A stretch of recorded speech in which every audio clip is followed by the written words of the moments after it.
really matters? That might be the most important question you can ask. So let's talk about it. Welcome to What Really Matters podcast, Everyday Spirituality with Karen Wyatt. Thanks for joining me here for another episode. I am still in the middle of the series I'm doing on grief travel in Italy. This is the 8th episode of that series. And if you haven't listened to the previous 7 episodes, I encourage you to go back to episode number 132, which was the very beginning of this journey. It will help you understand what I'm talking about here a little bit better, since I'm not going to recap all the things that have already taken place during this trip. So go back and start at episode 132 and listen up until this point. If you haven't already, at least I recommend that. It will make more sense and things begin to flow together as you understand all the components of this very amazing trip that I did through Italy while I was grieving the death of a patient of mine who died the day we left on the trip, and also reprocessing my grief over my father's death, grief and guilt at the same time. So for this portion of the trip, we traveled from the beautiful city of Siena to the village of Cortona, which is a hilltop town in Italy. And Cortona is famous as the site where the story Under the Tuscan Sun took place. And I know there are lots of tourists who go there who were fans of that book and the subsequent movie, but I had never seen it at that point and wasn't really there as a fan of it. We came there because we learned about an olive farm, a very small family-owned olive farm outside of Cortona that had a guest house, and we thought that would be a really lovely place to stay. So we booked a reservation there. It happened to be probably a mile or mile and a half away from Cortona, a lovely walk through olive groves and on a little dirt road up a hillside to get to Cortona. So we were able to visit Cortona easily from the place we were staying. But it was a truly magical place to be on a farm with a family that was raising olive trees and producing their own olive oil, and being able to talk to them and see how they cared for the trees and how they made olive oil. And we stayed in a refurbished farmhouse, an old stone house on the property, and it was just lovely inside. A very nice bedroom and bathroom, and then a little living area and a small kitchenette. And it was, there were olive groves right outside our door. We could go for little walks every morning. And again, almost similar to our experience in Monte Rosso al Mare that I talked about a few weeks ago, it was another opportunity to reconnect with nature.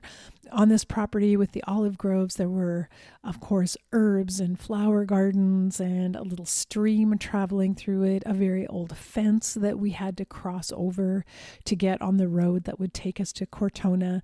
And it was just a magical experience of connecting with the land, but also connecting with the farmers who live there and really feeling like part of the actual life, instead of just like a tourist landing one place or another briefly and looking at the sights. We felt like we were actually experiencing the life. And that felt really important at this particular time in our journey.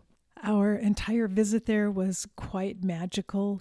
We got to know the family who ran the farm, but also there was a young American opera singer who was living on that farm for the entire summer and fall, and she was helping harvest the olives.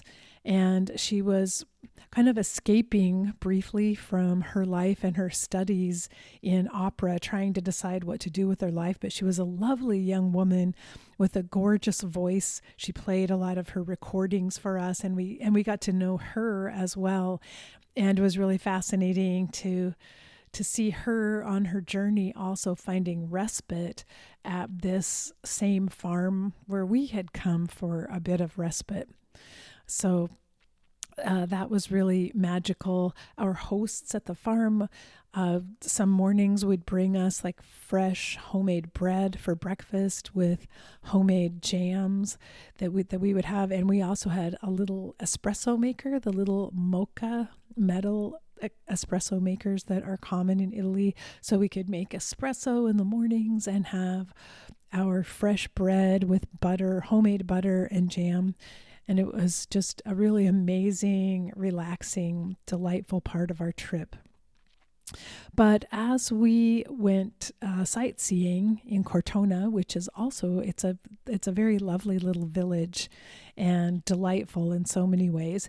One of the places we visited was the Museo Diocesana, which is the museum of the Catholic diocese that housed a lot of artworks that had been commissioned in past years for the Catholic Church.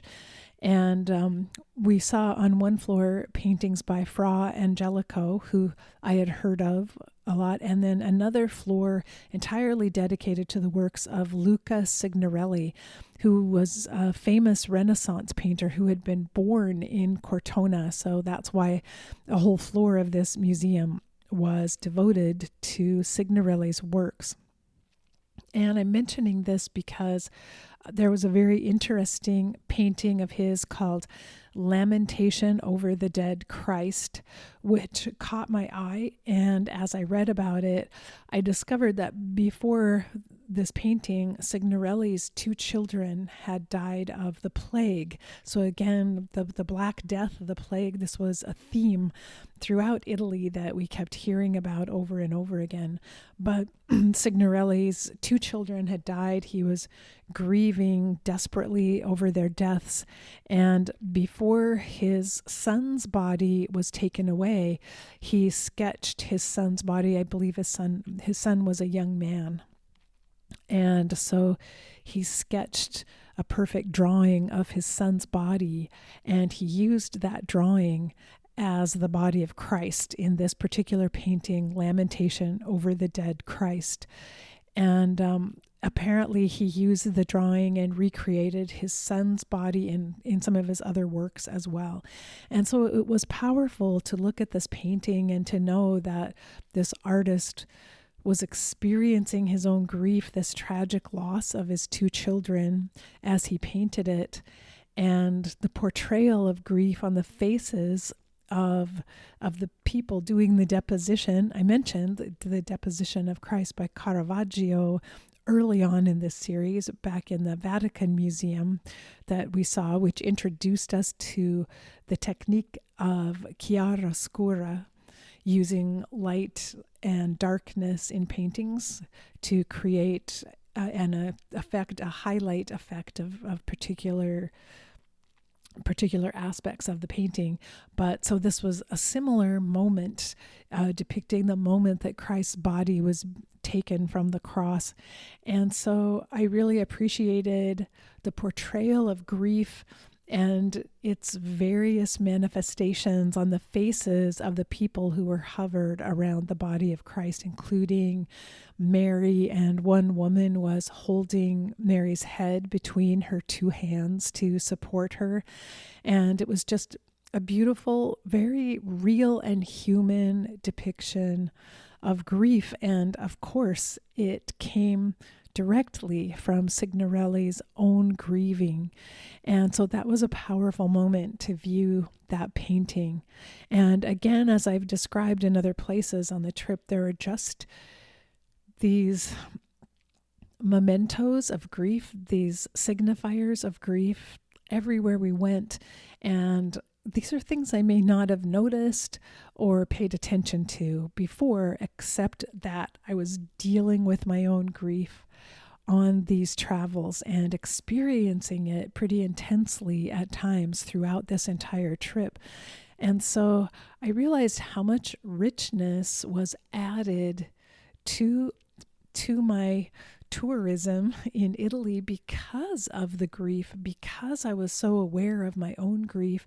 I was able to see it and feel it where it was contained in artwork, structures, memories, and history throughout Italy. And I felt so connected to the country and the people, and even to this artist, Luca Signorelli, by resonating with the power of grief and how it can show up, and it can be an inspiration in some ways for our creativity born of our pain and our suffering and loss. And so this is what, when I have described this as such a powerful trip that I took, this is why, because there were so many things I saw and experienced and connected with that I may never have noticed before. And so in our walks and sightseeing around Cortona, we learned that Saint Margaret was the patron saint of Cortona, and that there was a church dedicated to her on another hillside outside of Cortona, and that every year the citizens of Cortona make a pilgrimage and walk up to the Basilica of Santa Margherita to have special ceremonies and services and festivities there at her church. And apparently it is a well-known pilgrimage site in Italy for pilgrims who follow St. Francis, because St. Margaret was a follower of St. Francis.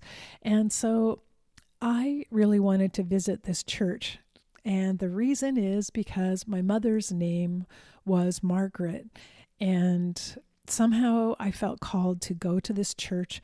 I had not known there was a St. Margaret before, and I felt called to go there. I just wanted to experience it. And we ended up being able to walk up the pilgrim's path to the church, uphill on a stone path. And we were told this is where pilgrims often walk up it on their knees to get to the top, that's a common story at pilgrimage sites. And so we were able to walk up to that church that day, and it was a meditative walk, I guess, for me as I went to the church, because I knew that I was going to do my novena there. I had decided that would be the place. I wasn't sure why, but I had decided that's what I would do.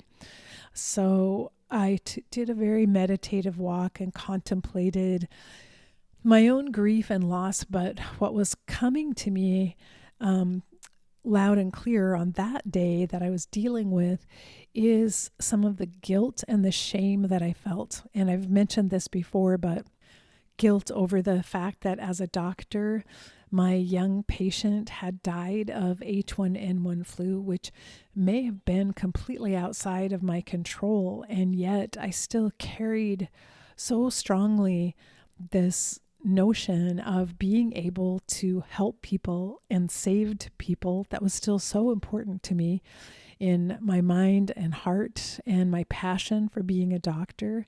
And to have failed to save the life of that child was so very devastating to me. And I literally felt ashamed of myself. And I believed very much that I was a bad doctor, and I had somehow failed my calling and not lived up to what I should have been able to do as a doctor. And of course, this was coming to the surface because I felt the same thing about my father's death so many years earlier when he died of suicide. I was a doctor. I was trained in mental health, and I had worked with other suicidal patients, and I had not been able to save my own father. So these two deaths were so strongly on my mind, and also coming to terms with this pain of guilt and shame within me that was absolutely crippling. And I contemplated that as I walked up the pathway up to the Basilica of Santa Margherita. And when we got to the church, up near the altar, the remains of Santa Margherita, the relics, are displayed in a glass case. And the story is that she had, I guess I should tell the whole story. She was not a nun. She was what was called a penitent.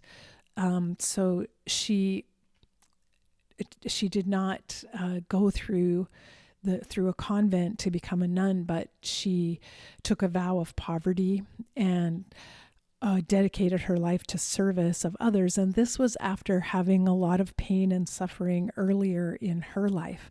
Her mother died when she was 7. She ended up being married to someone who abused her. She left and found her true love, who happened to be married to someone else. And she lived in a great deal of shame and rejection and shunning from the rest of society. But she found someone who took her in, 2 women who took her in and gave her shelter. And it was there that she decided to dedicate her life to serving the poor. And she was following the teachings of St. Francis, who was kind of her patron saint. St. Francis had traveled through Cortona and this area. It's on a pilgrimage path of St. Francis. And so similar to St. Francis, she took a vow of poverty and then dedicated her life to caring for the poor and the sick and the needy. And this is also somewhat like St. Catherine as well, that we talked about in Siena. But so St. Margaret had moved into a little convent, a room at the back of a convent up on this hillside where her basilica now stands. And the convent was used to house the poor and kind of rejected people of society, really the disenfranchised that she was helping to care for. She lived in a small cell in the back. And when St. Margaret died, her body was buried in a wall of the chapel of this small convent. But word got out all around Italy and everywhere else, I guess, that St. Margaret had healing powers. And so pilgrims began to come to this hillside outside of Cortona to visit the grave site of St. Margaret and to ask for healing. And there were so many people coming, they couldn't possibly house all of them. So a new basilica was built that's much, much larger so that larger groups of people could gather. When they built a new basilica, they decided to place her relics inside the basilica, so they disentombed her from the wall in the chapel and found that her body had not corrupted, this is one of the ways to sainthood, and that's how she became a saint, because her body apparently was completely intact, and it actually lies inside a glass case, and it's rather remarkable to see, though part of my disbelieving mind says, is that real? But I don't know, it's been there for centuries, so who am I to question? But that's the story around her body. And so as we entered the church, there was a line of pilgrims walking in a circular motion around the church and passing by her relics, her body in this glass case, and lighting a candle and saying a prayer. And so I decided that was my place to do my novena. But it was very interesting at the time that I had been dealing with this sense of guilt and shame, and understanding from what I read in the brochure about St. Margaret that was her issue. She dealt with guilt and shame about her life and feeling unworthy and not good enough, and dedicated her life to service to others as sort of her repentance and her way of making up for whatever her inadequacies had been earlier in life. And so it seemed so fitting that on this day, as I had decided to go visit this church because I had my mother's name, shame and guilt were coming to the surface for me. And that's also what motivated St. Margaret to do the work that she did. And so my novena prayer in that church and the candle I lit was once again to help the family of my patient who had died, but also to help me figure out How do I carry my own guilt and shame and utilize them as assets in my life instead of as something that tears me down or that prevents me from doing the work that I came here to do? So that turned out to be a very powerful novena for me, and I wasn't expecting it at all. I had no idea that that would happen.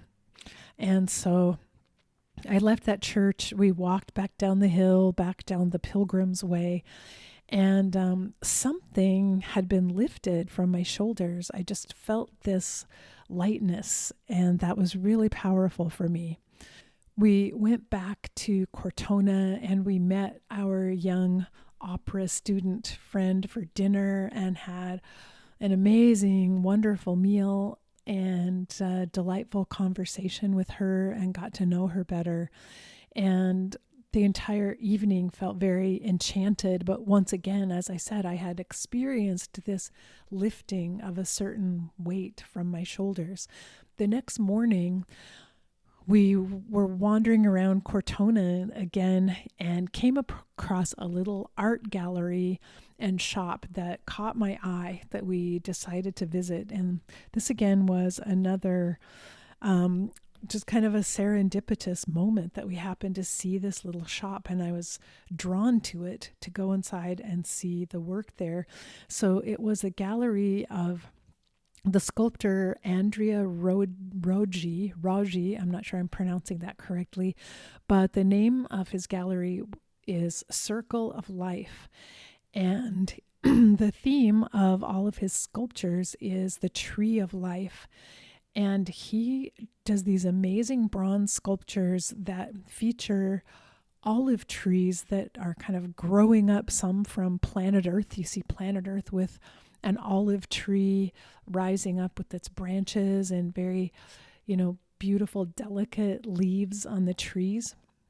But what's so amazing about his work is that the trunk of each olive tree is made up of the human form. And so in one of my favorite sculptures, there is a man and a woman whose bodies are intertwined around one another, and their human legs are touching the ground and actually kind of dissolving into the ground beneath them. And so their legs are forming the trunk of this tree, and then their torsos are twining around each other, and their arms are reaching up to form the branches of the olive tree. And it's hard for me to describe it, but it's absolutely spectacularly beautiful, so lovely. It brought tears to my eyes. And each one of his creations was just breathtaking. And I spent an hour in there just wandering around studying each of these trees that he had created. And it was so profound and powerfully beautiful. And each tree just looked like love manifesting, love like blooming and bursting forth and taking form, and love becoming life.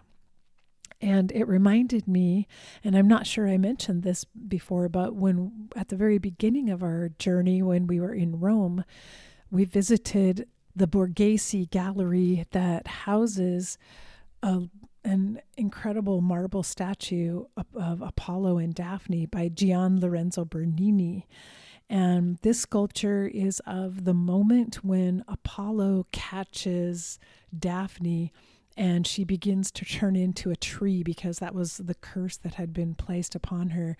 And it's the moment when he's just touching her body, and you see her looking around at him with fear on her face, and her arms are outstretched and her fingers are turning into twigs and branches, and her legs are beginning to grow roots, her feet into the ground. And it's a stunning sculpture. That was another time when I was just entranced by the beauty of the sculpture. I kept returning over and over again to look at it, and it's in the center of a room, so you can walk all around it and view all sides of it. And Bernini's sculpting technique in marble is incredible because his ability to sculpt the fine leaves and twigs of the tree. It's just exquisite. I cannot say enough good things. If you ever have a chance to see Apollo and Daphne in the Borghese Gallery, you must do that. But so Rogi's little bronze sculptures of the tree of life had the same feel for me of like this beautiful connection between human beings and nature and the earth, and the fact that we are all one, and the fact that we receive our life from the earth and we give it back again from our own bodies as we die. So this was another magical experience for me, stumbling across these bronze sculptures of the tree of life.